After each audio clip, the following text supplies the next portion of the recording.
జాతీయ రాష్ట్ర స్థాయి విద్యా విజయాలలో శ్రీ సరస్వతి అన్నింటా అగ్రస్థానం. Shri Saraswati IIT and NEET academy Ongole గత 4 సంవత్సరాలుగా జేఈఈ మెయిన్ లో 99 అబౌవ్ పర్సంటైల్ సాధించడంతో పాటు ఏకంగా 99.97% సాధించి ఆంధ్రప్రదేశ్ ముఖ్యమంత్రి వర్యులు గౌరవనీయులు శ్రీ నారా చంద్రబాబు నాయుడు గారిచే అభినందన. పటిష్టమైన అకాడమిక్ ప్రోగ్రామ్, సీనియర్ ఫ్యాకల్టీ మరియు పర్సనల్ కేర్ తో ప్రజలు దొంగల బారిన పడకుండా డబ్బులు సొమ్ములు పోగొట్టుకోకుండా తగిన జాగ్రత్తలు పాటించాలని దర్శి సిఐ వై రామారావు ప్రజలకు పలు హెచ్చరికలు తెలిపారు. అందరికీ నమస్కారం. ఈ వేసవి కాలంలో దొంగతనాలు ఎక్కువగా జరిగేదానికి అవకాశం ఉంటుంది. ముఖ్యంగా రైతులు కానీ, ఉద్యోగస్తులు కానీ, వ్యాపారస్తులు కానీ బ్యాంకులోంచి డబ్బులు డ్రా చేసుకుని వద్దామనే ఉద్దేశంతో బ్యాంకులోకి వెళ్ళటము, లేదా బంగారు వస్తువులు బ్యాంకులో ఉంటే విడిపించుకునేదానికి ఈ డబ్బులు ఎత్తుకెళ్ళటము, లేదా బంగారు వస్తువులు తీసుకెళ్ళి బ్యాంకులో కుదవబెట్టి దానికి గాను డబ్బులు వస్తే ఆ డబ్బులు తెచ్చుకోవడానికని బ్యాంకుల దగ్గర ముఖ్యంగా రద్దీగా ఉంటుంది. ఈ క్రమంలో కొంతమంది అపరిచిత వ్యక్తులు ఈ దృష్టి మరల్చి ఈ ఎత్తుకొస్తున్నటువంటి డబ్బులు కావచ్చు, బంగారం కావచ్చు, వాటిని కాజేసేదానికి సిద్ధంగా ఉంటారు.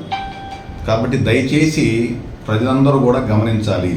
ఈ బ్యాంకుల వద్దకు బంగారం కానీ, డబ్బులు కానీ ఎత్తుకెళ్ళేటప్పుడు నిర్లక్ష్యంగా ఉండకూడదు.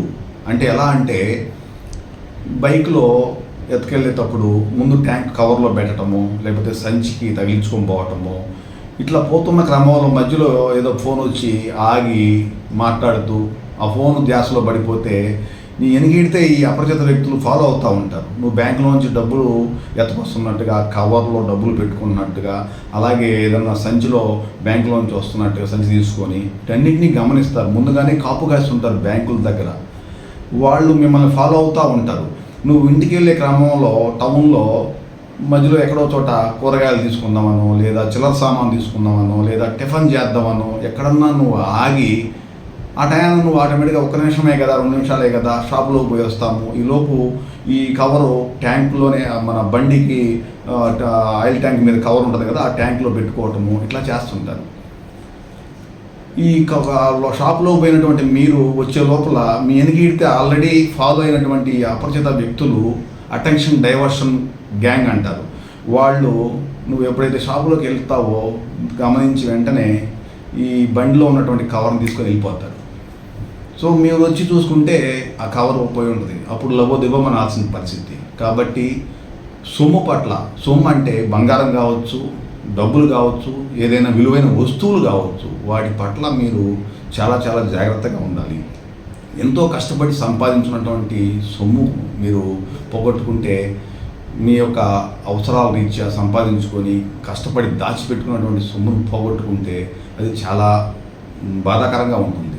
నిర్లక్ష్యంగా ఉండరాదు. దయచేసి గమనించండి. ముఖ్యంగా బ్యాంకుల వద్ద, అలాగే షాపుల వద్ద, అలాగే బస్సు ఎక్కేటప్పుడు దిగేటప్పుడు ఈ హడావడిలో బ్యాగులు తీసుకొని ఎక్కటము, జేబులో ఉన్నటువంటి ఫోన్ కావచ్చు, డబ్బులు కావచ్చు, ఎనకమాల పాకెట్లో ఉన్నటువంటి పర్సు కావచ్చు, అలాగే బ్యాగుల్లో ఉన్నటువంటి ఈ విలువైన వస్తువులు కావచ్చు, వీటన్నిటినీ కూడా కాజేసేదానికి దొంగలు రెడీగా ఉంటారు. అందుకని పోలీసు వారి వైపు నుంచి మా యొక్క హెచ్చరిక, అలాగే మనవి ఏమిటంటే, విలువైన వస్తువులను మీరు క్యారీ చేస్తున్నప్పుడు చాలా అలర్ట్గా ఉండాలి. జాగ్రత్తగా ఉండండి. మీ విలువైన సొమ్ముని కాపాడుకోండి.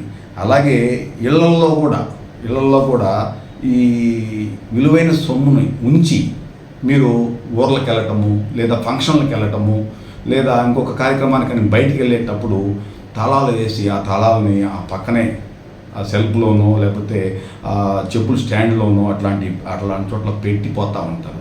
ఇది చాలా నిర్లక్ష్యం. మీ యొక్క చిన్నపాటి నిర్లక్ష్యానికి ఎంతో మూల్యం చెల్లించుకోవాల్సిన పరిస్థితి వస్తుంది. అందుకని పోలీస్ శాఖ నుంచి మేము కోరేది ఏంటంటే, విలువైన వస్తువుల్ని ఇంటిలో ఉంచబాకండి. ఏదైనా అత్యవసర సందర్భాల్లో మీరు బయటికి వెళ్ళాల్సి వచ్చినప్పుడు, ఇంట్లో విలువైన వస్తువులు ఉన్నాయనుకున్నప్పుడు వాటిని మీకు ఒక సీక్రెట్ ప్లేస్లో, ఎవరికి అర్థం కానటువంటి ప్లేస్లో మీరు ఉంచుకొని జాగ్రత్తగా ఉంచుకొని పోవటం మంచిది. అలాగే మీరు ఇంటి నుంచి బయటికి వెళ్ళేటప్పుడు ఒక పూట 2 పూటలు ఎక్కడికైనా బయటికి వెళ్ళి రాము అనుకున్నప్పుడు అక్కడ ఇంటి పక్కన ఉన్నటువంటి నైబర్స్ని వాళ్ళకి అలర్ట్ చేసి ఏదన్నా గమనిస్తుంటే మీ ఇంటి మీద ఒక కన్నేసి ఉంచండి అని చెప్పుకొని వెళ్ళాలి.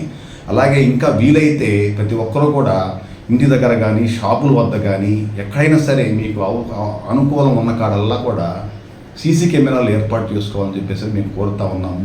దయచేసి ప్రజలారా గమనించండి.